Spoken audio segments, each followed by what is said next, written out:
Hi, this is Ginny and Jelly Belly, who loves to be read to. And we've got a new book today called Old Mother West Wind. Here's how it looks on the cover. A lot of characters to learn about, huh? So today I thought I would read a story from this book called Mrs. Redwing's Speckled Egg. Old Mother West Wind came down from the purple hills in the golden light of the early morning.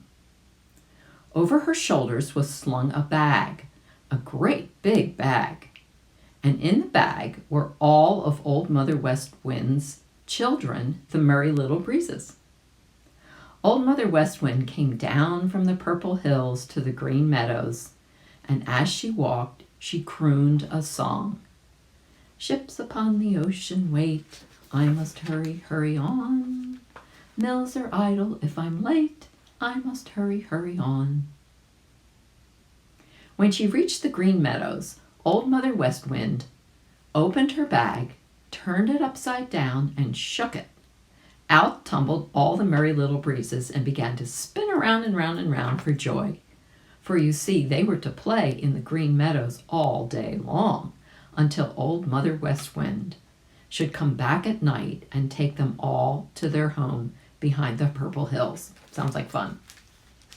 First, they raced over to see Johnny Chuck, Woodchuck. Here's a picture. Whoops.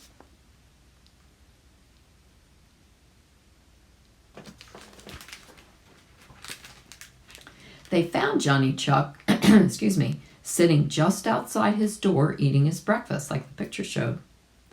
One, for very mischief, snatched right out of Johnny Chuck's mouth the green leaf of corn he was eating and ran away with it.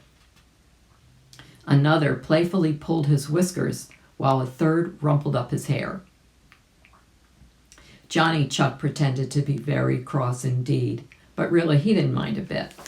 For Johnny Chuck loved the Merry Little Breezes and played with them every day.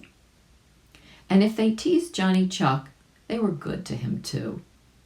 When they saw Farmer Brown coming across the green meadows with a gun, one of them would dance over to Johnny Chuck and whisper to him that Farmer Brown was coming, and then Johnny Chuck would hide away deep down in his snug little house underground, and Farmer Brown would wonder and wonder why it was that he never could get near enough to shoot Johnny Chuck, but he never could. When the Merry Little Breezes left Johnny Chuck, they raced across the green meadows to the Smiling Pool to say good morning to Grandfather Frog, who sat on a big lily pad watching for green flies for breakfast. "Chug-a-rum," said Grandfather Frog, which was his way of saying good morning. Oh, another picture.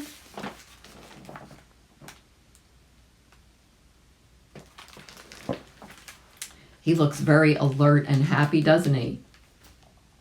Just then, along came a fat green fly, and up jumped Grandfather Frog. When he sat down again on the lily pad, the fat green fly was nowhere to be seen. But Grandfather Frog looked very well satisfied indeed, as he contentedly rubbed his white waistcoat with one hand. "What's the news, Grandfather Frog?" cried the Merry Little Breezes. "Mrs. Redwing has a new speckled egg in her nest in the bulrushes," said Grandfather Frog. "We must see it," cried the Merry Little Breezes, and away they all ran to the swamp where the bulrushes grow. Now, someone else had heard of Mrs. Redwing's little nest in the bulrushes, and he had started out bright and early that morning to try to find it, for he wanted to steal the little speckled eggs just because they were pretty. It was Tommy Brown, the farmer's boy. When the Merry Little Breezes reached the swamp where the bulrushes grow, they found poor Mrs. Redwing in great distress. She was afraid that Tommy Brown would find her little nest, for he was very near it, and his eyes were very, very sharp. "Oh," cried the Merry Little Breezes, "we must help Mrs. Redwing save her pretty speckled eggs from bad Tommy Brown." So one of the Merry Little Breezes whisked Tommy Brown's old straw hat off his head over into the Green Meadows. Of course, Tommy ran after it. Just as he stooped to pick it up, another little breeze ran away with it. Then they took turns, first one breeze, then another little breeze, running away with the old straw hat just as Tommy Brown would almost get his hands on it. Down past the Smiling Pool and across the Laughing Brook they raced and chased the old straw hat. Tommy Brown running after it, very cross, very red in the face, and breathing very hard. Way across the Green Meadows they ran to the edge of the wood, where they hung the old straw hat in the middle of a thorn tree. By the time Tommy Brown had it once more on his head, he had forgotten all about Mrs. Redwing and her little nest. Besides, he heard the breakfast horn blowing just then, so off he started for home up the lone little path through the wood.